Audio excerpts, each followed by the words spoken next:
Dje janë bërë 81 vite nga ngjarjet e 23 nëntor të vitit 1944, kur Mitrovica u pushtua nga forcat partizane, një periudhë historike e mbushur me kundërthënie, dhunë dhe lëvizje të mëdha politike në të gjithë rajonin. Sot do të mësojmë se si u ndon Kosova në fakt, në një këndvështrim jashtëzakonisht interesant të zotrit mentor Nazarkos, i cili na ka nderuar me praninë e tij në studio. Zotri Nazarko, kënaqësi t'ju kemi në studio. Kënaqësi dhe ime, megjithëse nuk do mundem t'ju ndriçoj as tërësisht, as pjesërisht me statusin e historianit. Thjesht unë nxita nga një status i dikujt, një, po themi, lloj mendimtari me një farë ndikimi në opinionin publik, i cili e para e konsideronte këtë pushtim. E dyta, me atë qasjen e vet apokaliptike, konsideronte se që prej andej filluan gjithë fatkeqësitë e Kosovës, e kam fjallën për Necmetin Spahiun, kolegun tim, i cili thot, pas partizanëve shqiptarë që hynë të parat, 23 nëntor, pastaj hynë partizanët slav, partizanët serb, pastaj ata hynë Novi Pazar, pastaj ndodhën masakra, pastaj etj etj. Pikërisht kështu diçka, që të mos e lexojmë komplet shkrimin, pikërisht kështu diçka. Ka shumë.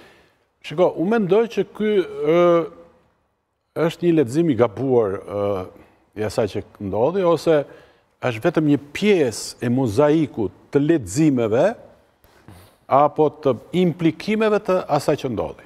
Çfarë do thotë kjo?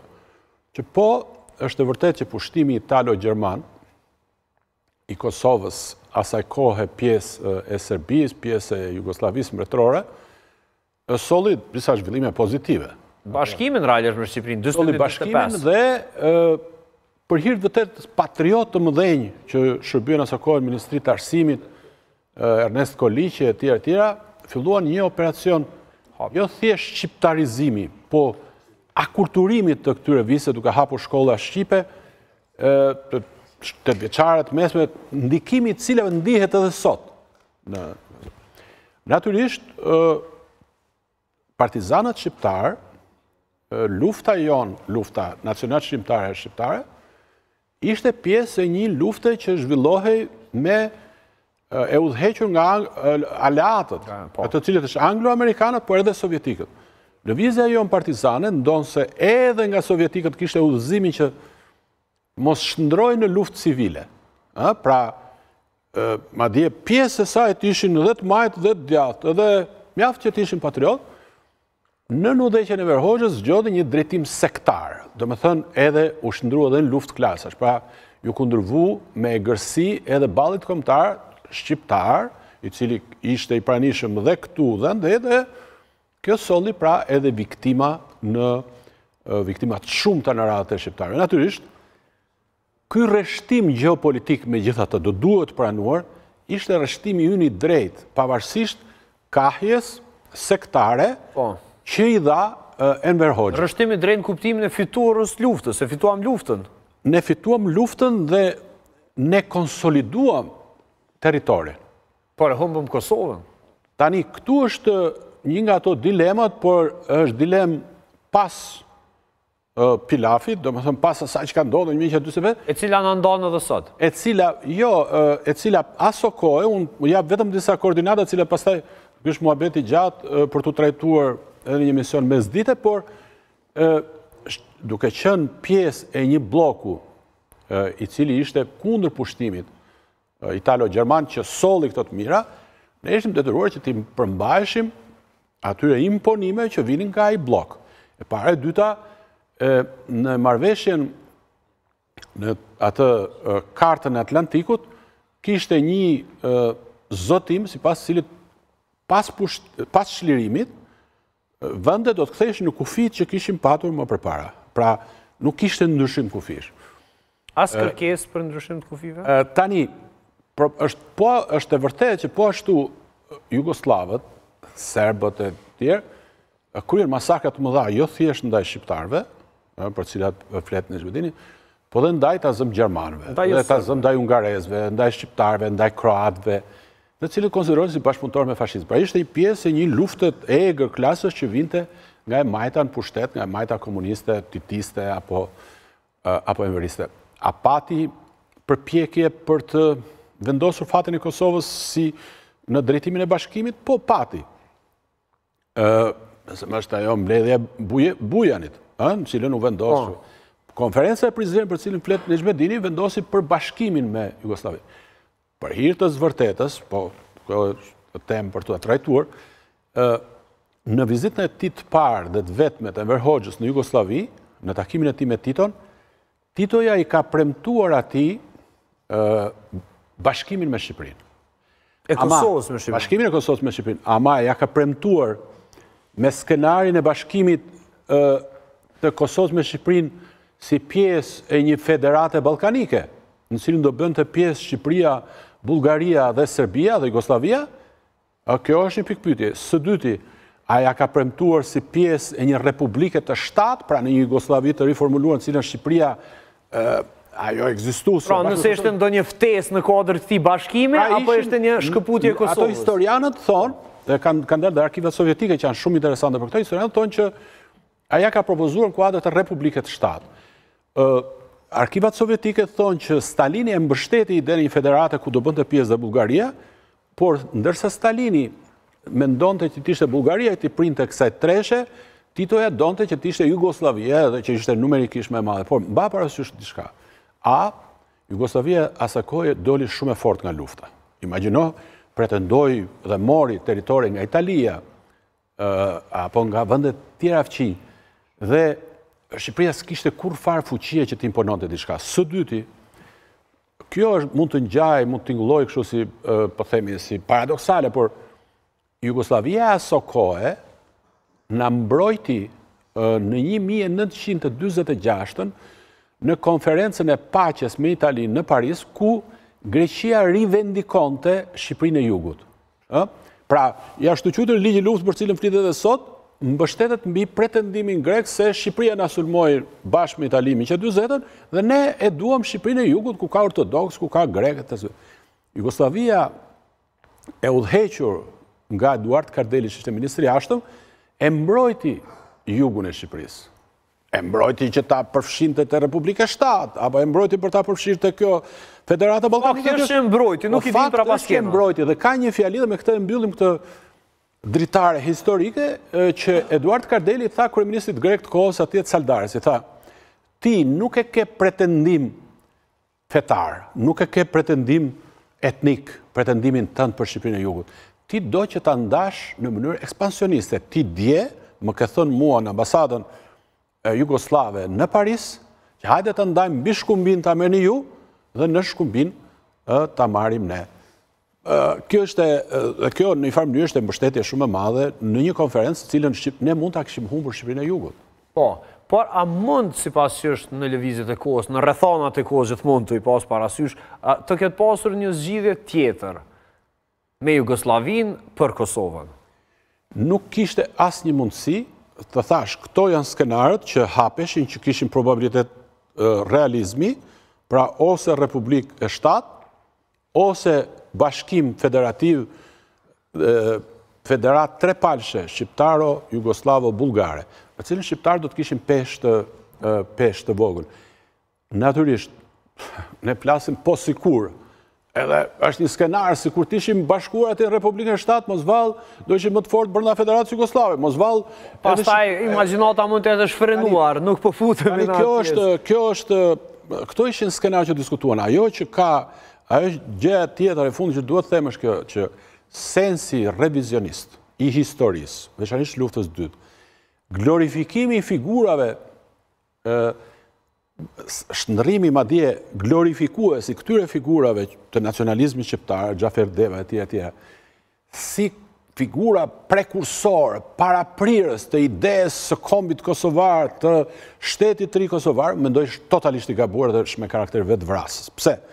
Sepse Jugoslavia së kohe ishte fuqi e madhe, partizane, e majt, antifashiste, dhe edhe sot Serbia, kur e kundërshton shtetësinë e Kosovës, thotë që ne jemi njerëzit që kemi luftuar, kurse këta kanë bashkëpunuar me gjermanët, kanë qenë divizioni Skënderbeg, etj. Pra ne na intereson që në histori të mbajmë mend si në krahun e dur të luftës.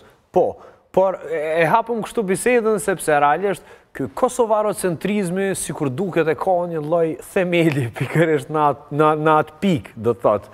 Dhe Xhmedini është ura. Na intereson ta dim, nuk po merrem me emrat përveçshëm, sepse nuk është i vetmi dhe nuk është më i zhurmshmi, është një nga më të zhurmshëm zotri Spahi për cilën kam respekt, por çështja është se nëse na pengon neve si këmbë kosovarocentrizmi, sepse ju kishit një logjik dhe një këndvështrim interesant në lidhje me kosovarocentrizmin, e cilin besoj se do të doj ta dëgjonim edhe shikuesit tonë.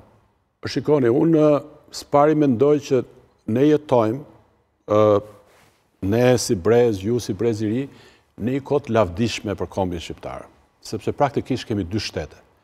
Këto dy shtete kombëtare, në fakt pra pjesë të kombit shqiptar, i kemi falë rifitimit të aleatit tonë historik perëndimit. Këtë perëndimi pa ndarë këtu Evropën me Amerikën, se unë mendoj që dhe Franca ishte kontributore e fuqishme e pavarësimit Kosovë. Duke jetuar këtë kohë, pra kur kemi dy shtete, as duhet vajtojmë, por duhet të jemi optimist dhe ta shohim të ardhmen me më shumë dritë. Së dyti,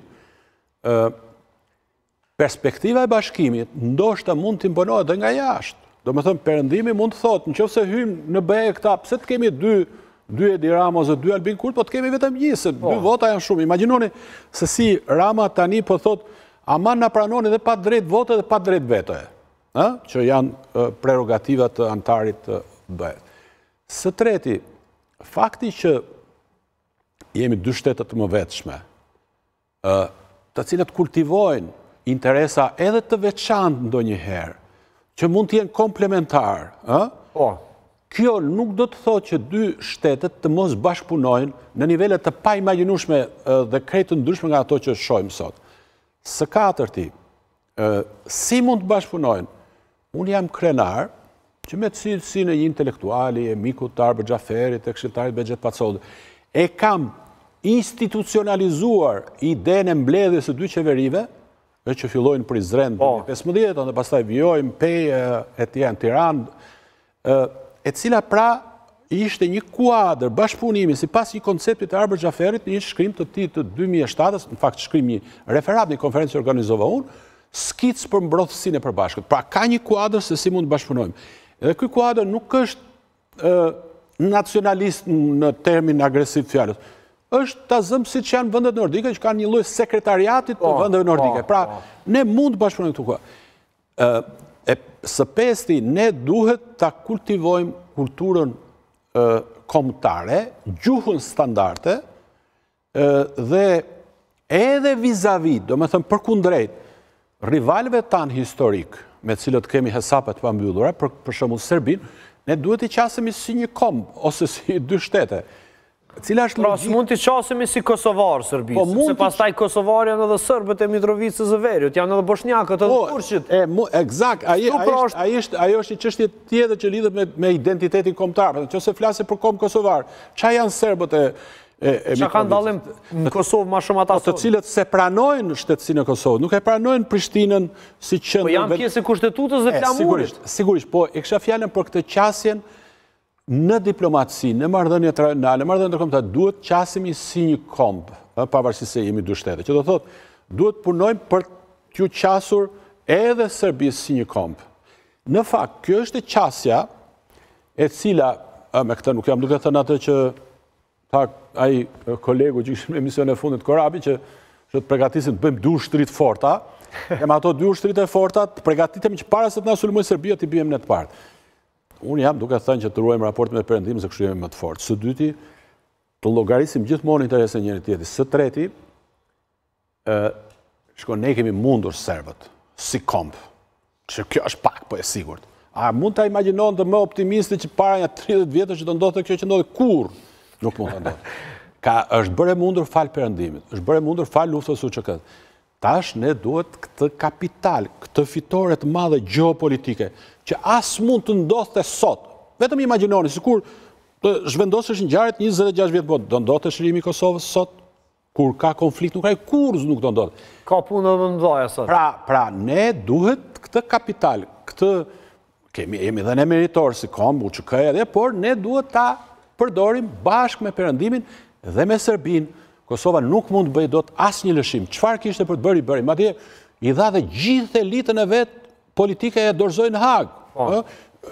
Kroacia, një general dorëzoi ose dy dhe e quti si kompromis të madh. Kosova ja ka dhënë dhe ata. Por ama bashkë me Shqipërinë, Kosova mundet, dhe thotë Serbisë, do normalitet? Qëse do normalitet vetëm mbi pozita barazie. Dhe unë mendoj që marrëveshja e Washingtonit, mbajeni këtu se unë hedh këtu disa piketa që pastaj mund të përdoren në emision tjetër.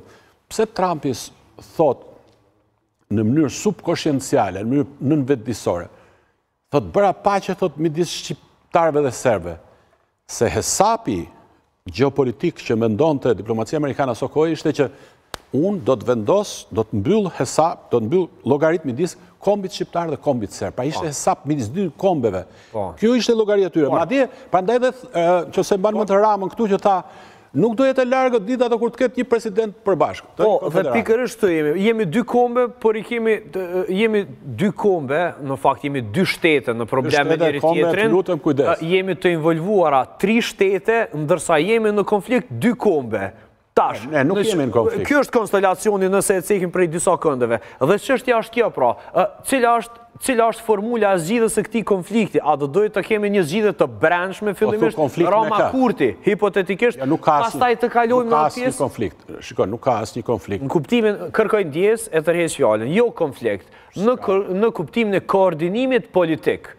Shikoni, unë mendoj që është një jemi përpara një realiteti të trisht për hir të vërtetës që zoti Kurti, i cili e nisi si një partizan i madh i Bashkimit Kombëtar, në fakt në mënyrë të vetëdijshme, të pavetëdijshme, po i shërben kosovarocentrizmit. Dhe kujt i shërben kosovarocentrizmit sot? Unë thash nuk i shërben integralisht. Shikoj, i shërben këtij komuniteti. Po a është kjo mënyra më e mirë për të shërbyer këtij komuniteti? A i shërben më shumë Serbisë apo këtij komuniteti kosovarocentrizmit? Shikoni, dëgjoj, Serbia, në gjykimin tim, po prapë kjo është një temë që do mendoj që për shkak se të kam identifikuar si bashkëbisedues cilësor, do ta trajtojmë prapë. Unë mendoj që Serbia është e dobët, mjaftueshëm, sa të shpalli luftë gjithë vendet e Ballkanit. Me shqiptarët nuk dëshiron të matet, sepse e provoi. Qëllimi sa real është Republika Srpska, inglobimi, përfshirja e Republika Srpska, e cila është një 24-25.000 km2, një 1 milion banor, e cila e afron në det, por vis-a-vis, do më thëmë për kundrejt Kosovës, synon në gjykimin tim, në aty shkërkon maksimumin, që të arrit marrë kontrollin mbi kishat, ose ekstraterritorialitetin me një status të caktuar, eventualisht kur thot veriun, në fakt thot është interesuar, sigurisht, do të thënë, kjo Serbi, gjithë rrymat që përbëjnë për shtetin serb, që janë si ato shpirtrat e djallit, që ta defunksionalizojnë. Apo ta prishin raportin e Kosovës me Perëndimin, apo ta prishin raportin e Kosovës me Shqipërinë. Këto janë narrativat ku fokusohen. Ama, unë mendoj që interesi tyre real është srpska. Republika Srpska. Është Republika Srpska. Do më thonë, dhe në një kuptim, objektivi tyre maksimal është rirregullimi territorial, në cilën ata marrin Srpskan. Pra, ata e paraqesin këtë... Pra, ju nuk mendoni se ata kanë pretendime territoriale aktualisht? Ata, do më thonë, po flasë si objektiv realist, ose si pas mendjes tyre realist, ata e kuptojnë që sa kohë që është NATO, këtu NATO nuk ka ndërmend tiki, NATO duhet ta lutim, duhet të puthim këmbët që të rri, kur Serbia nuk mund të hyjë këtu. Edhe një ushtar i vetë, sepse NATO e ka konsideruar këtë zonë influence, do të thonë, sigurisht Serbia vëzhgon, ripërgjon, se mos prishen marrëdhëniet e Kosovës me NATO, prishen raportet e Kosovës me Perëndimin. Por kur i dominon realizmi, ata pretendojnë, thonë, shiko, po se ne humbëm Kosovë, pse të mos marrim Republika Srpska, na kompensoni këtu se humbëm këtë. Pra, kjo duket qartë, kjo duket qartë. Do doja që të kemi një podcast me zotrin Nazarkon, sepse aty do t'i shtronim temat një nga një, do t'a kemi kohën e botës, por nuk do t'ju lë të na largoni nga studio zotrin Nazarko pa diskutuar edhe një çështje. Së shpejti do t'i kemi zgjedhjet e reja në Kosovë. Mua më intereson të di se çfarë realiteti politik na pret pas këtyre zgjedhjeve, sipas këndvështrimit tuaj, dhe si do të jetë çështja, si do të duhej të ishte çështja jonë me miq tonë ndërkombëtar në një pikë shumë sensitive në të cilën gjendemi aktualisht. Shko, vetëm për ta përmbyllur atë shtegun që hapëm përpara, me gjas, Kosova mund të ketë më shumë sukses se Shqipëria në futboll. Se e ka shortin më të... Po ajo që pam me Gjakën, mund të trishton shumë. Sepse nuk ishin 50 tifozë, 100 tifozë, për ishte gjithë ajo... Ne gjithë të duam Gjakën, atë ditë ishte oponent futbolistik, dhe ne në kuadrë të asaj e përëritëm. Fishkëlluam. Fishkëllima, përveç që është treguesi mos mirënjohjes ndaj një Luani, ndaj futbollistit më të mirë shqiptar të gjitha kohërave, deri më sot, por është treguesi mos mirënjohjes ndaj tij. Nuk ka asnjë alibi, shiko se po të mos luante mirë ai, do të dilim 6-0, do të... Nuk ka, ajo është alibi shumë. Dhe ku do të dalësh me këtë? Do të dalë me atë që suksesi eventual i Kosovës mund të nxjisë këta apologjetët e idesë kombit kosovar, shko se ne dim të lozim më mirë futboll se ata Shqipëria, se ja ne jemi kombi plot, se kemi Rita Orën, se kemi futbollin, se kemi Albin Kurtin, se kemi Luanin. To janë drejtime, në gjykimin tim, drejtime mendimit, cilat janë të gabuara, sepse unë mendoj që duhet ta kultivojmë, këtu ka shumë faj dhe Shqipëria, se mos duket sikur ka shumë faj Shqipëria. Shqipëria duhet ishte përfshirë një vepër shpërndarje të kulturës, uniformimi apo unifikimit të saj, gjuhës, kulturës, shkollimit, interesi ekonomik. Abetarën e kemi të njëjtën. Nuk besoj se Shqipëria do të ketë fushat marketingun Kosovës, Drenazar. Shiko, jo, kam ja 30 vjet që dëgjoj këtë histori abetar, por nuk është vetëm abetarja, është të menduarit, që ka shumë cilësit mira të Kosovës, popullit Kosovës, që në raport me atë pjesë komunitetit kombëtar që është në Shqipëri. Do të thonë, kosovarët kanë luftuar për pavarësi, kanë derdhur gjak, respektojnë shtetin, paguajnë taksa, organizojnë diasporë. Do të thonë, gjitha këto janë cilësi, janë lëndë mira parë për të bërë një kombë, sigurisht. Apo për të forcuar atë kombin që është, që ekziston. Unë mendoj duhet ta forcojmë atë kombin që është. Shqipëria nuk i ka, ai individi shqiptar i Shqipërisë nuk i ka këto, kur shkoni jashtë, merret me interesin e vet, me miqen e vet personale, familjare, nuk është si shqiptarët e Kosovës që bëjnë bashkë, kanë shoqata, mbledhin fonde, ndihmojnë luftën. Pra, bashkimi prodhon një cilësi të re. Tani shkojmë te zgjedhjet. Po, sepse shkojmë tek qasja, le të mos merrim atë që prodhojnë zgjedhjet, qasja që do ta kemi për rifitimin e miqve ndërkombëtar. Ne e dimi jemi në kohë bllokade dhe kjo do të jetë edhe pyetja ime. Unë mendoj që Kosova duhet të heqë dorë partitë politike të gjitha pa përjashtim nga ajo qasja e ri prodhimit të krizave. Shtetet e pjekura, shoqëritë e pjekura i prodhojnë kriza dhe i tresin po vetë. Vetë i krijojnë, vetë i zgjidhin. Pra, s'duhet kemi më atë shohun e shëmtuar që për 6 muaj, 7 muaj sa shkoi nuk u krijoi qeveri. Pra, duhet një qeveri qoftë edhe me bazë të gjerë.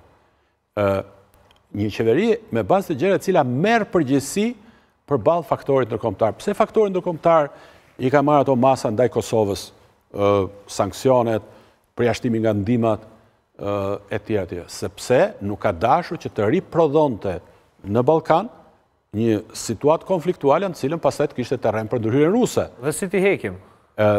Pra ju thash, A, duhet me çdo kush krijimi një qeverie me bazë të gjerë. B, lutja e perëndimit që ne, madje edhe vënia e vështirësi e Serbisë, ne jemi për dialog, ne jemi për të mbyllur çdo problem nga ato që kanë ngelur pa u zgjidhur qoftë marrëveshjen e Ohrit, qoftë marrëveshje tjetër, madje pse jo? Ti bëjmë thirrje Trumpit, presidentit Trump, që ta vazhdojë atë marrëveshje në Washington 2020 atje ku e la. Sepse ajo marrëveshje që solli njojën e Izraelit, që solli shumë element pozitiv që mund të kishte sjellë njohje reciproke, vetëm një aktor i rëndësishëm, i fuqishëm siç janë amerikanët mund ta mbylli atë konflikt. Pra, po le të marrim radh-radh. Ta fillojmë me një qeveri me bazë të gjerë, me rritjen e qeverisëmërisë, sepse edhe nëse qofse nuk kemi këtë qeveri, do kemi krizë pastaj prapë në prill kur zgjedhet presidenti. Pra, duhet qeveri me bazë të gjërë.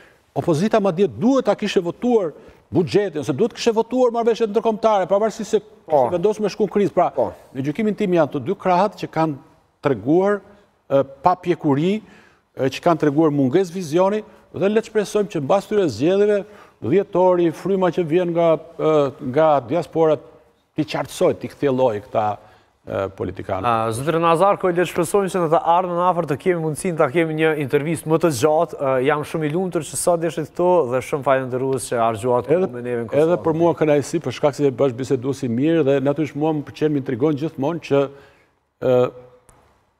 rreth Kosovës, për punët e Kosovës, që është pjesa jonë, që është interesi kombëtar, përfshim edhe ne, ashtu siç dhe ne përfshim kolegë kosovar, natyrisht jo vetëm Batonin, përfshim edhe të tjerë, por kjo është ajo çfarë më pëlqen, çfarë më intrigon dhe prandaj pranova ftesën për çfarë. Faleminderit shumë, do të jemi gjithmonë të tillë në Kosova Today, është e hapur studio për zërin e secilit shqiptari pavarësisht të pjesëve nga Vjenaj.